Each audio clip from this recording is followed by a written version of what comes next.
Hello दोस्तों, आप लोगों के अपने YouTube channel matric and inter coaching centre PK में एक बार फिर से स्वागत है, जिसमें हम लोग बात करने वाले हैं क्लास 12th के हिस्ट्री पर। हिस्ट्री को किस प्रकार से पढ़ना है, हम किस प्रकार पढ़ाएंगे, आपको एक वीडियो में पहले हम बता चुके हैं। तो आज हम लोग डायरेक्ट चैप्टर को स्टार्ट कर रहे हैं, जो कि हमारा पहला चैप्टर है हड़प्पा सभ्यता। अगर आप पहले का वीडियो नहीं देखे हैं हिस्ट्री में, जो हम बताएं किस प्रकार से पढ़ना है, तो आप जाके उसे देख लीजिए, उनके बाद चैप्टर को देखिएगा। चलिए स्टार्ट करते हैं। सबसे पहला हमारा आता है, पहला चैप्टर है हड़प्पा सभ्यता। तो हड़प्पा सभ्यता है क्या, इन सभी बात पर चर्चा करेंगे। और हड़प्पा सभ्यता से आज हम लोग मात्र 5 पॉइंट पर बात करेंगे, 5 बिंदु पर बात करेंगे, और जितना बिंदु बचेगा नेक्स्ट वीडियो में चर्चा करेंगे। तो पहला बिंदु हमारा रहेगा पुरातत्व क्या होता है, उनके बाद बात करेंगे हड़प्पा सभ्यता की खोज आखिर किस प्रकार से होती है।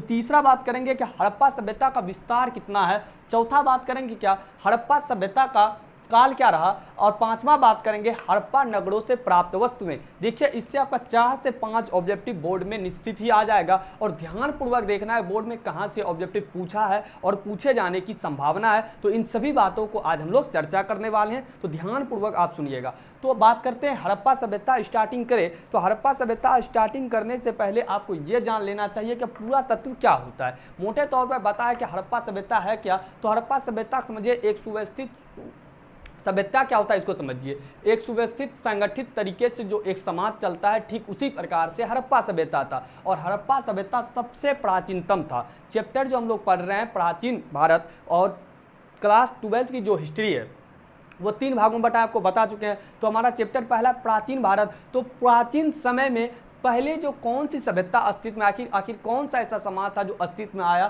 तो उसमें से सबसे पहला नाम आता है हड़प्पा सभ्यता का। और सबसे पुरानी सभ्यता हमारी हड़प्पा सभ्यता ही है। आखिर हम लोगों को कैसे पता चला उतने प्राचीन समय में हड़प्पा सभ्यता अस्तित्व में था, तो इसके बारे में हमको कैसे पता चला, इन बात को भी जानेंगे। आखिर हड़प्पा सभ्यता की जानकारी हमें कहाँ से मिली, इन सभी बात पर चर्चा करेंगे। पहले समझिए आप पुरातत्व क्या होता है। हड़प्पा सभ्यता समझने से पहले पुरातत्व को समझिए, ध्यानपूर्वक सुनिए। क्या पुरातत्व क्या होता है। पुरातत्व वह विज्ञान होता है जो पृथ्वी के गर्भ में, जो पृथ्वी के अंदर छिपी हुई सामग्री को उसे खुदाई के माध्यम से प्राप्त कर उन वस्तुओं के आधार पर अनुमान लगाता है उनका भौतिक जीवन कैसा था, वे लोग समाज में किस प्रकार रहते थे, वे लोग किस प्रकार के खाना खाया करते थे, वे लोग किस प्रकार से जीवन निर्वाह करते थे, उन लोगों को शव को दफनाने की किस प्रकार की तरीका थी। इन सभी बातों की जो प्राप्त करता है, इन सभी बातों जो जानकारी प्राप्त करता है, अनुमान लगाता है, वो कौन करता है, आपका पुरातत्व। पुरातत्व है क्या, तो पृथ्वी के गर्भ में जितना भी वस्तु छिपा हुआ है उसे खुदाई कर उसके बारे में पता करता है। ठीक उसी प्रकार आपका हड़प्पा सभ्यता भी है, और हड़प्पा सभ्यता को भी खुदाई के माध्यम से इनके बारे में सारी जानकारी प्राप्त की गई है, सारा अनुमान लगाया गया है। तो हड़प्पा एक गांव समाज में क्या होता है, ठीक उसी प्रकार से हड़प्पा सभ्यता प्राचीन समय में किस रूप में था, कौन सा शहर कितना फेमस था, इन सभी बात को देखेंगे। तो आप पुरातत्व क्या होता है ये समझ गए। जब पृथ्वी के अंदर छिपी हुई सामग्रियों का क्या करता है, ये उनको खुदाई कर उसे प्राप्त कर उनके बारे में, उनके भौतिक जीवन का पता करते हैं, आखिर प्राचीन समय में लोग रहते कैसे थे। तो इससे ऑब्जेक्टिव यहाँ बनता है क्या, 15 जनवरी 1784 में क्या होता है, विलियम जोन्स कलकत्ता में एशियाटिक सोसाइटी की स्थापना करता है। बहुत ही इंपॉर्टेंट ऑब्जेक्टिव रहता है बोर्ड के लिए, क्योंकि कई बार पूछा है कि एशियाटिक सोसाइटी की स्थापना किसने किया, विलियम जोन्स कब किया, तो 15 जनवरी 1784 को। दूसरा बिंदु इसी में आता है बहुत इंपॉर्टेंट, क्या 1861 में भारत में पुरातत्व विभाग की स्थापना होता है। जो पुरातत्व की हम लोग बात की है, क्या पृथ्वी के गर्भ में जो छिपा हुआ सामग्री था उसे खोद कर प्राप्त कर उसके भौतिक जीवन का पता किया जाता है, तो उसका जो विभाग की स्थापना होती है भारत में कब होता है, तो 1861 ईस्वी में इसके विभाग की स्थापना होती है। और 72 के बाद खोज अन्वेषण की शुरुआत होती है। वही खोज अन्वेषण की शुरुआत में ही आपका हड़प्पा सभ्यता को खोजा जाता है। हड़प्पा सभ्यता की खोज की कहानी में क्या है, सुनिएगा क्या है। हड़प्पा सभ्यता का अधिकतर क्षेत्र अभी वर्तमान में बात करें तो कहां पर है, पाकिस्तान में है। तो उस समय जो हड़प्पा सभ्यता खोज की कहानी 21 की है, तो उस समय भी वो क्षेत्र अपने में ही था। तो हड़प्पा सभ्यता खोज की कहानी में पहले ये बात समझिए, क्या हड़प्पा सभ्यता तो पृथ्वी के गर्भ से निकाला गया है, पृथ्वी गर्भ में जो छिपा हुआ उसी से ही पता किया गया है। तो इसके बारे में हमको खोज किस प्रकार से वो सुनिए। 1856 में क्या हुआ रहा था, कराची और लाहौर, ये पाकिस्तान में दोनों क्षेत्र है, इन दोनों के बीच क्या हो रहा था, रेल लाइन बिछाया जा रहा है। बिछाया जा रहा था। तो रेल लाइन बिछाने जाने क्रम क्या हुआ था, खुदाई हो रहा था। तो खुदाई होने के क्रम में वहाँ के मजदूर, उत्खनन विभाग, पुरातत्वविद को क्या लगा कि खंडहर है कोई, और वहाँ के ईंटों को ये लोग उतना ध्यान नहीं दिए और खंडहर के रूप में हड़प्पा सभ्यता उनको मिला। लेकिन वहाँ पर उतना व्यक्ति ध्यान नहीं दिए और वहाँ के ईंटों को भी लोगों द्वारा बहुत दूर दूर वहाँ के ईंटों को निकाल कर लोग कुछ घर ले गए, तो रेलवे लाइन में बिछा दिया गया। लेकिन कुछ समय बाद क्या होता है, इनकी बात सभ्यता के बारे में पता चलता है। वो खंडहर क्या होता है, एक सभ्यता होता है। तो उनकी खोज में देखिए दो चार आदमी का नाम पहले आता है। सबसे पहला आता है, अगर सवाल बन जाए क्या सर्वप्रथम हड़प्पा टीले का खोज किसने करता है, हड़प्पा टीले का उल्लेख कौन करता है, तो चार्ल्स मेसन के द्वारा किया जाता है। बहुत इंपॉर्टेंट रहता है, क्या सर्वप्रथम हड़प्पा टीले का उल्लेख कौन करता है, तो चार्ल्स मेसन। और कब करता है, 1826 में। अब दो व्यक्ति का नाम और ही इंपॉर्टेंट यहां पर आ जाता है, जिसमें से पहला आपका है एक दयाराम सहनी, जो कि बोर्ड एग्जाम में बहुत ही इंपॉर्टेंट रहता है। और दूसरा आ जाता है राखल दास बनर्जी, जिसे आर.डी. बनर्जी भी शॉर्ट में कहा जाता है। आर से राखल, डी से दास, बी से बनर्जी। ठीक है, देखिए 1921 में क्या होता है, दयाराम सहनी क्या करता है, रावी नदी के तट पर, रावी नदी का तट कहाँ था, पाकिस्तान के पंजाब में पड़ता है, क्या करता है, उत्खनन कर वहाँ हड़प्पा की मुहर प्राप्त करता है। एक नाम है 1921 में दयाराम सहनी का, वो क्या करता है, रावी नदी के तट पर पाकिस्तान का पंजाब पड़ता है, वो क्षेत्र पाकिस्तान का पंजाब क्षेत्र पड़ता है, वहाँ उत्खनन करता है और हड़प्पाई मुहर प्राप्त करता है। कौन सा मुहर प्राप्त करता है, हड़प्पाई मुहर प्राप्त करता है। और प्राचीन इतिहास में ये नियम रहा है कि जो क्षेत्र पहले खोजा जाता है उसी क्षेत्र के आधार पर उस क्षेत्र का नाम रख दिया जाता है। तो सबसे पहला खोजा गया 1921 में दयाराम सहनी के द्वारा हड़प्पा को, तो इसीलिए इस सभ्यता का नाम क्या रखा गया, हड़प्पा, क्योंकि जो क्षेत्र पहले खोजा जाता है उसी के आधार पर उस सभ्यता का क्या कर दिया जाता है, नामकरण कर दिया जाता है। इसलिए सवाल यहाँ ये बन जाता है, क्या दयाराम सहनी के द्वारा हड़प्पा सभ्यता की खोज कब की गई, तो 1921 ईस्वी में, बहुत ही इंपॉर्टेंट रहेगा।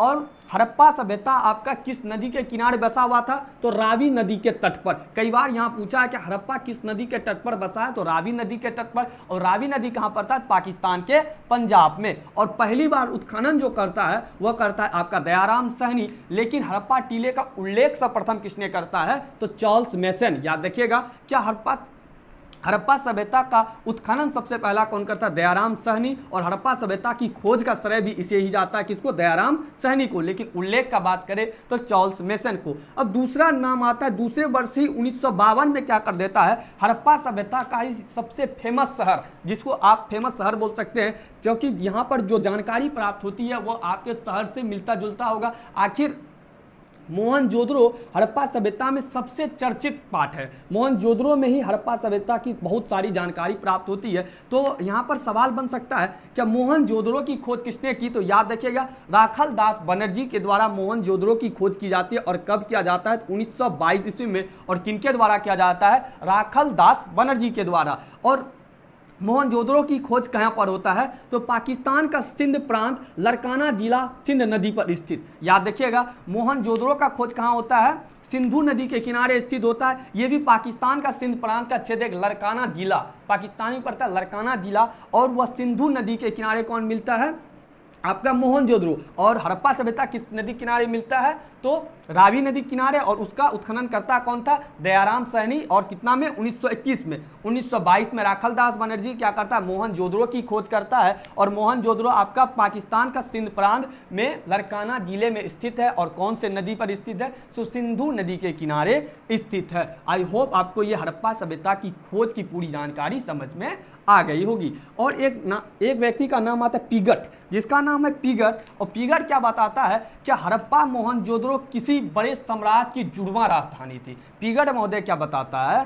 क्या हड़प्पा मोहनजोदड़ो ये दोनों शहर जो था बहुत इंपॉर्टेंट था, उनमें से सबसे ज्यादा इंपॉर्टेंट आपका मोहनजोदड़ो ही रहता है। हड़प्पा सभ्यता में बात करें तो बहुत सारा शहर खोजा गया है, लेकिन सबसे ज्यादा इंपॉर्टेंट आपका मोहनजोदड़ो ही है। देखिए उधर हड़प्पा नब्बे प्राप्त वस्तुएं में देखिए आपका कितना, हड़प्पा है, चंद्रदुर्ग है, लोथल है, कालीबंगा है, बनावली है। इसी प्रकार से बहुत सारा क्या है, शहर है, लेकिन सबसे ज़्यादा इंपॉर्टेंट कौन है आपका मोहनजोदड़ो।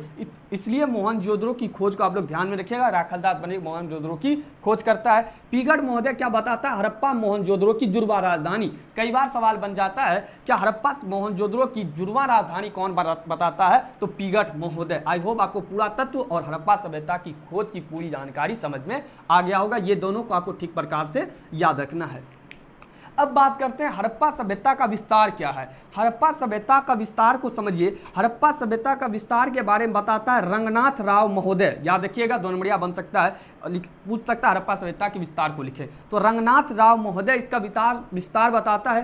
पूर्व से पश्चिम की ओर इसका विस्तार बताता है 1600 किलोमीटर और उत्तर से दक्षिण आपका इसका विस्तार बताता है 1100 किलोमीटर। कौन बताता है, तो रंगनाथ राव महोदय। तो उत्तर से दक्षिण, तो मैप में आपको पता होगा ऊपर उत्तर होता है, नीचे दक्षिण होता है, तो ये कितना हो जाए, ऊपर उत्तर से दक्षिण 1100 और ये वाला भाग ये हो जाएगा आपका 1100 और ये कितना हो जाएगा 1600 किलोमीटर। ये क्या था आपका हड़प्पा सभ्यता का विस्तार था। उनके बाद हड़प्पा सभ्यता के क्षेत्रफल के बारे में पूछा जाए तो हड़प्पा सभ्यता का क्षेत्रफल है आपका 12,99,600 किलोमीटर। क्या है, 12,99,600। हड़प्पा सभ्यता विश्व की प्राचीनतम सभ्यता और सभी सभ्यता थी, जिसमें आप बात कर सकते हैं मिस्र की सभ्यता थी, मेसोपोटामिया की सभ्यता थी। इन सभी सभ्यता को मिलाकर भी हड़प्पा सभ्यता उन सभी सभ्यता से 12 गुना अधिक बड़ा था। और जितनी भी सभ्यता थी उन सभी सभ्यता, जैसे मिस्र की सभ्यता, मेसोपोटामिया की सभ्यता, ये भी एक प्रकार की सभ्यता थी, वहां भी लोग निवास करते थे।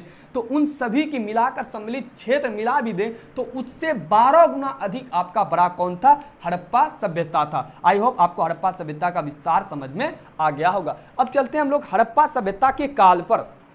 कोई भी कंफ्यूजन हो आप डायरेक्ट वीडियो कमेंट कीजिए, आपको वहां समझा दिया जाएगा। अगर आपको इसका स्क्रीनशॉट लेना है ले सकते हैं, अन्यथा आप क्या कर सकते हैं डिस्क्रिप्शन में दिए गए लिंक से टेलीग्राम से जुड़िए, आपको वहां पर इसका स्क्रीनशॉट मिल जाएगा। आप वहां से आसानी से नोट्स बना सकते हैं और चैनल की जितनी सूचनाएं होती हैं आपको वहीं पर मिलेगी, कहाँ पर, टेलीग्राम पर। अगर आप डिस्क्रिप्शन में दिए गए लिंक से टेलीग्राम से नहीं जुड़ सकते हैं तो चैनल का जो नाम है matric and inter coaching centre PK, उसको जाके आप टेलीग्राम पर सर्च कीजिए। उनके बाद जो चैनल का लोगो सक्सेस का लगा लोगो है वही लोगो लगा हुआ मिलेगा, आप वहां से हमारे चैनल को ज्वाइन कर सकते हैं, टेलीग्राम आप पीडीएफ पा सकते हैं। तो बात करते हैं हड़प्पा सभ्यता का काल क्या रहा। हड़प्पा सभ्यता का काल निर्धारण, आखिर हड़प्पा सभ्यता कब से कब तक रहा, तो इसके निर्धारण के क्या होता है, काल निर्धारण क्या होता है, विभिन्न विद्वानों के बीच क्या रहता है, मतभेद होता है। देखिए विभिन्न इतिहासकार विद्वान जो था वो सब क्या कहता है, इसका काल इतना जितना ईस्वी है, सब अपना अपना अनुमान लगाता है। क्योंकि हड़प्पा सभ्यता आपको बता चुके हैं कि हड़प्पा सभ्यता प्राचीनतम था और इसे पृथ्वी के अंदर से गर्भ से क्या किया गया, खोज के निकाला गया और इनके बारे में अनुमान के आधार पर ही सभी लोग अपनी अपनी राय देते हैं। तो उनमें से आपका हड़प्पा सभ्यता का जब काल निर्धारण की बात आता है तो सभी इतिहासकार अपने मन से अलग अलग बात करते हैं, लेकिन एक मान्य होता है जिसे हम लोग कार्बन 14 विधि कहते हैं, जिसे कार्बन 14 विधि के नाम से भी आप जानते हैं। आपको हम बताएंगे कार्बन 14 विधि होता क्या है, जब लघु उत्तरीय प्रश्न कराएंगे इसके बाद तो आपको वहां पर कार्बन 14 विधि पर 2 नंबरिया सवाल मिल जाएगा। ठीक है, आपको समझिए क्या होता है, क्या हड़प्पा सभ्यता का काल क्या होता है, जब काल निर्धारण की बात आता है विभिन्न विद्वान जो होता है उनके बीच क्या होता है, मतभेद होता है। लेकिन सर्वमान जो रहता है, अधिकतर लोगों का जो मानना रहता है वो रहता है कार्बन 14 विधि द्वारा डॉक्टर व्हीलर द्वारा निर्धारित होता है तिथि। कार्बन 14 विधि द्वारा डॉक्टर व्हीलर क्या करता है, नाम है किस व्यक्ति का, डॉक्टर व्हीलर, और ये किसके द्वारा निर्धारित करता है, कार्बन 14 विधि द्वारा। और ये इसके द्वारा जो निर्धारण किया गया हड़प्पा सभ्यता के काल को, क्या हड़प्पा सभ्यता इतना ईस्वी से इतना ईस्वी तक था, इसके द्वारा जो डॉक्टर व्हीलर के द्वारा जो बताया गया वो सभी के लिए क्या रहा, मान्य रहा। इसके द्वारा क्या बताया गया कि 2500 से 1750 ईस्वी पूर्व तक क्या था, हड़प्पा सभ्यता का काल रहा। कितना से कितना ईस्वी तक, याद रखिएगा 25 से 1750 ईस्वी पूर्व तक। और किसके आधार पर कहा गया, तो कार्बन 14 विधि के आधार पर कहा गया। तो कार्बन 14 विधि के आधार पर किसने बताया, तो डॉक्टर व्हीलर। अब देखिए यहाँ थोड़ी सी जानकारी हमारी आ जाती है, ध्यान से आप लोग देखिएगा।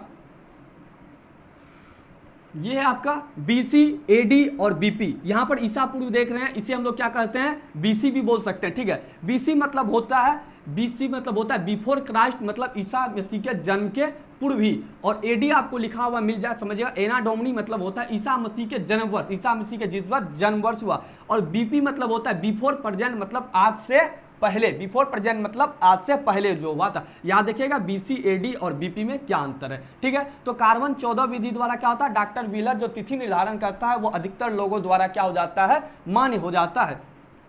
अब बात करते हैं कार्बन 14 विधि क्या है, आप लोग इसे ध्यान पूर्वक सुनिएगा क्या कार्बन 14 विधि है क्या। देखिए, तिथि निर्धारण करने का, तिथि किसी भी सभ्यता या किसी भी वस्तु का तिथि निर्धारण की जो वैज्ञानिक विधि होती है उसे हम लोग कार्बन 14 विधि के नाम से जानते हैं। इसका जो खोज करता है, इसका जो कार्बन 14 विधि का खोज करता है जो है अमेरिका का एक प्रख्यात रसायन शास्त्री था, इसका खोज करता, ठीक है, इसका खोज करता है अमेरिका